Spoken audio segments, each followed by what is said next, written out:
It's time for this week's episode of Brandon Sports Talk, featuring in-depth interviews from those who are trending in the world of athletics. And now, here's the host of Brandon Sports Talk, Brandon Pate.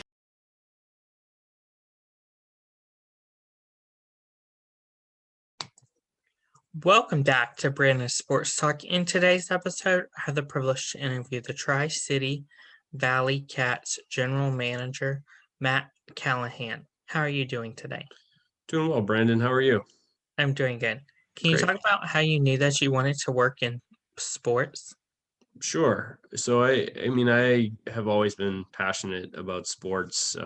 Growing up, I grew up just outside of Boston, and was a big Boston and New England sports fan at an early age, and I played sports my whole life, and just always wanted to be around the game, whether it was baseball, hockey, were probably the two biggest for me, and I didn't really find a pathway into sports until a little bit later, until after I was out of college and I was working in a different industry, but always remained passionate about it, and sort of got the right nudge from a friend of mine at the right time, and went to the baseball winter meetings in 2007, and was fortunate to land a job with the Tri City Valleycats as an account executive, and have been really grateful to be able to work my way up within the organization.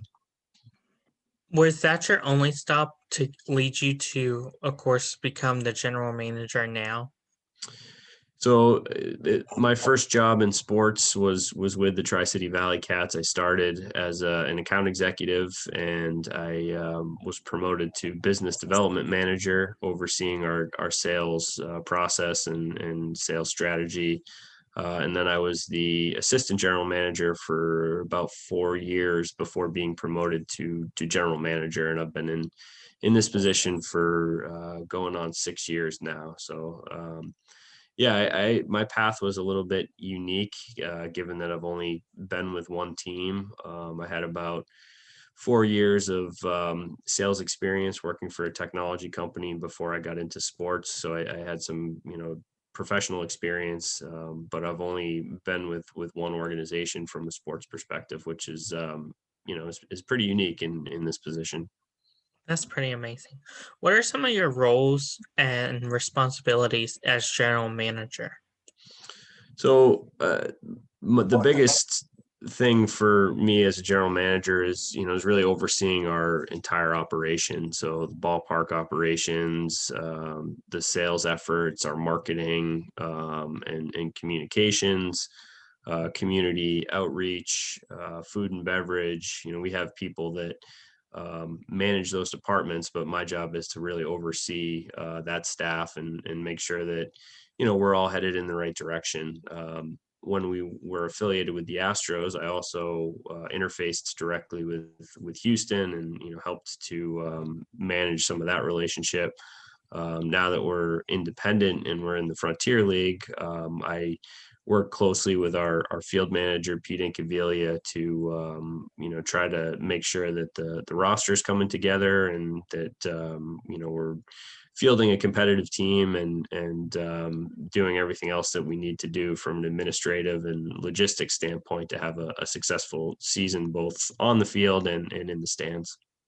As you just mentioned that you're an independent league, but you were minor. Can you talk about that transition from going to minor league to independent?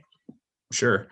Yeah, so there's been a lot of transition in the baseball world over the past 6 to 8 months, and I think there'll be quite a bit more that happens over the next year or so. So we were part of the New York Penn League. We were an affiliate of the Astros for really going back to 2001, when this team was in Pittsfield, Massachusetts. Um, I guess the catalyst behind the changes was the expiration of the PBA, the Professional Baseball Agreement, which expired in October, and Major League Baseball made a decision to do away with short season leagues, which left our league basically without a home. So there was a few teams that were kept on in different leagues, and then everybody else, including us, had to make a decision in terms of what they wanted to do moving forward. So some teams are playing in collegiate leagues, some are wooden bat leagues.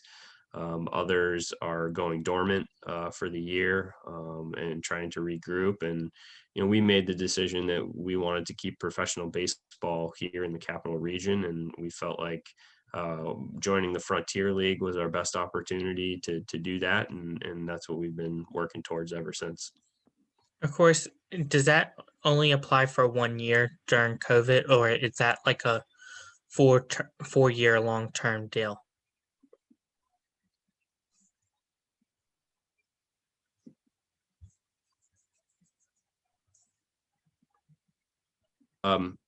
Major League, and that's a permanent change moving forward, unless there's expansion or they decide to reverse course at some point down the road. So there are 42 teams that, had to decide what to do moving forward.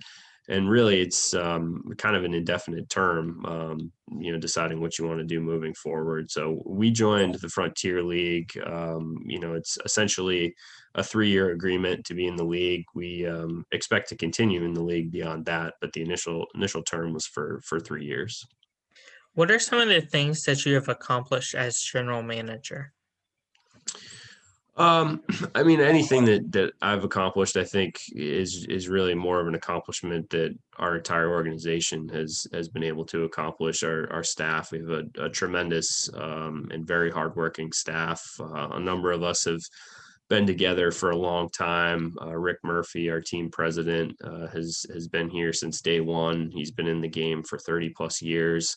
Our assistant general manager, Michelle Skinner, her and I have worked together since 2010 with a number of other key staff members that have been with us for a long time too. So I think that's one of, I guess, my and our proudest accomplishments is to have that kind of continuity in the front office. And I think that's allowed us to be successful. We've annually finished among the top teams in our league in attendance, both per game average and percent to capacity. So that's something that we're very proud of. We've hosted 2 All-Star games in my time here, 2 New York Penn League All-Star games, which were major events in 2008. And that was my first year I was involved in that. And then 2017, I was even more involved in that. So those events were tremendous. We hosted our first ever concert at the ballpark in 2019, Billy Currington, a major country act. So that was a proud accomplishment for us. I think the reputation we've built in the community and the fan support and the fact that people come to the game and leave with a smile on their face is an ongoing accomplishment, and that's a goal that we're always focused on, is to make sure people have that positive experience here. And then on the baseball side, we've won 3 New York Penn League championships, which is exciting, and we're excited to now move into the Frontier League and compete for a championship there as well. Of course, who are some of the teams that you play in the Frontier League? So it's a 16-team league. We were the 16th team to join. It's right now broken up for geographical reasons into a Western division essentially and an Eastern division. So some of the teams that are closest to us are the New York Boulders, which are about 2 hours roughly south of us as you go south, further south into New York. The New Jersey Jackals are another team that's relatively close by. The Sussex County Miners are another team in New Jersey. The Washington Wild Things in Pennsylvania, the Lake Erie Crushers in Ohio. And then there's several teams that will be part of our schedule this year that are north of the border. So the Ottawa Titans, the Capitals of Quebec, and the Three Rivers Eagles as well. So we'll have some new trips, some new road trips, some new geography, and some new fan bases, which is exciting. But it's a good mix of teams, good mix of markets, and we're thrilled to be a part of it this year. As COVID is a main factor, what are some of the triggers that you have overcome? Well, I think every business, especially small businesses, have been faced with challenges from COVID, and we're no different in that regard.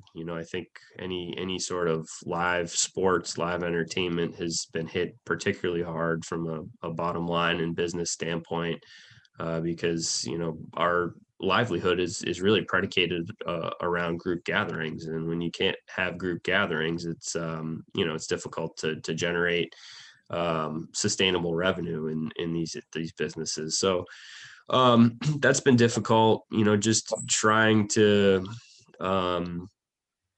do what we can to stay viable and to bring in business with limited resources. I mean, obviously with no season last year, we had to make some difficult decisions on the staffing front. And that's, always a challenge. You don't ever want to have to reduce staff, but that was the reality of the situation. Just really having very limited capacities at the stadium last year for any events was extremely difficult. We weren't able to have more than 50 people in the ballpark at a time, so that was challenging. We had a lot of good event ideas and event plans that we felt like we could execute safely, but based on some of the guidelines from the state, we weren't able to move forward with a number of them. So those are some of the challenges, and I think moving forward, we're just trying to regroup and play catch up and understand what we'll have for capacity this year, and just make sure that we're ready to go and we're able to welcome fans back to the ballpark in June. What is some of the traditions that Tri City Valleycats have during game day? So I mean, in terms of traditions, a lot of normal ballpark traditions. We do obviously take me out to the ball game during the seventh inning stretch. We do a number of ceremonial first pitches to get our fans involved. We have certain songs that we play nightly that the fans get into. We have a lot of promotions that happen each game. We do a couple T-shirt tosses that the fans enjoy. Fireworks are a really big draw for us. We do fireworks every July 4th. So July 4th at the ballpark is sort of a tradition of its own. And our fans really, seem to get into that. Sundays, we do a lot of family day stuff. So pregame catch, kids are able to run the bases after the game. So there's a lot of, I would say, traditions that are born out of our promotions and really are driven around the fan experience to make sure that people come out and have fun. Can you talk about, of course, the process of signing players as you are an independent league? So let's say in the MLB, who might have a minor league team, you might get bumped down. But what's the process for independent leagues? Yeah, so and this is something that we're still learning because it's brand new for us, and that's why our first step when we joined the Frontier League was to prioritize hiring a manager who had experience building a team. And excuse me, we interviewed a number of candidates. We really felt like Pete Incaviglia was the right fit for our team. He's got a ton of experience managing, building teams in independent ball. Obviously, he played Major League Baseball for 12 years, so he has a ton of experience across the game. But he takes the lead on signing players and building out the roster. I think it's some players he knows, other players, he's getting recommendations from people he knows. So scouts, other coaches, other managers. But a lot of it is most of our roster is made up of players that have played minor league baseball. Many of them have played Double-A, some have played Triple-A, and we also have currently 3 players that have played in the big leagues as well. So many of these guys are trying to either keep their career going and continue to play baseball, and others are trying to get back to affiliated ball and hopefully make their way to the majors through a slightly different path. So, I think you'll see with some of the shakeups in minor league baseball, I think you will see independent ball play a different role in developing players and become a potentially more viable path for players to to grow and get to the big league. So I think it'll be interesting to see how that unfolds in the next couple of years. So do you see in the next few years there'll be more independent leagues than minor leagues? Um, it's a good question. It's tough to forecast. I mean, there's already a new independent league that popped up from the minor league cuts. So the Pioneer League in the Northwest primarily formed. Basically they kept their league intact more or less and formed a new independent league. So you already do see one more. I think I don't know that there will be a lot more more leagues than what's already out there right now. But I think you'll see more players signed to affiliated contracts and potentially reach the big leagues out of independent ball moving forward. Because I think the overall pool of players under affiliated contracts is smaller. But the talent and the need for players is not smaller. So I think you'll see a little bit more movement is what my gut says. What advice would you have upcoming future sports general managers looking to get started? I think getting started in the sports industry, there's a couple of things that come to mind. I mean, one, go into it with an understanding of what it is. So make sure you understand the hours that you're going to have to put in, the hard work that's going to be required. And, just to be honest with you, the compensation may not be as high as certain other fields that you could get into. But I think if you know, are committed to it and you're willing to try to make it work, you can carve out a very rewarding career and make a comfortable living as well. But sometimes you see people come into the sports industry and I think they have stars in their eyes, and it all stems from a level of passion and excitement about being around the game, but they don't always realize the 16-hour days that can happen on game days, 6 days in a row, 7, 8, 9 days in a row, depending on what the schedule is. When other people during the summer are going to the lake or, sitting in their backyard relaxing, we're all working, and, we're hosting 4, 5, 6,000 of our closest friends here at the ballpark. So I think making sure that people understand that is important. I think, some of the key attributes, obviously teamwork is huge. We're a small operation that tries to accomplish a lot and takes on a lot of events and hosts a lot of people. So we need to work well together as a team. And I think when you're dealing with that many people and such a variety of events, problem solving is also key too. So I would encourage young folks that are trying to get into the sports industry to, try to work on your problem solving skills, because that's a incredibly valuable attribute to bring with you to any organization.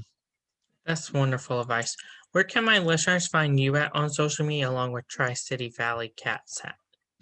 Sure. So personally, I'm not overly active on social media. I'm on LinkedIn, which I think is where we connected. So you can find me pretty easily on LinkedIn just by searching my name. For the Valleycats, I mean, we're very active on social media. So you can check out our Facebook page. You can check us out on Twitter at Valleycats. And also you can go to our website, which has links to all of our social media handles as well. And that's www.tcvalleycats.com.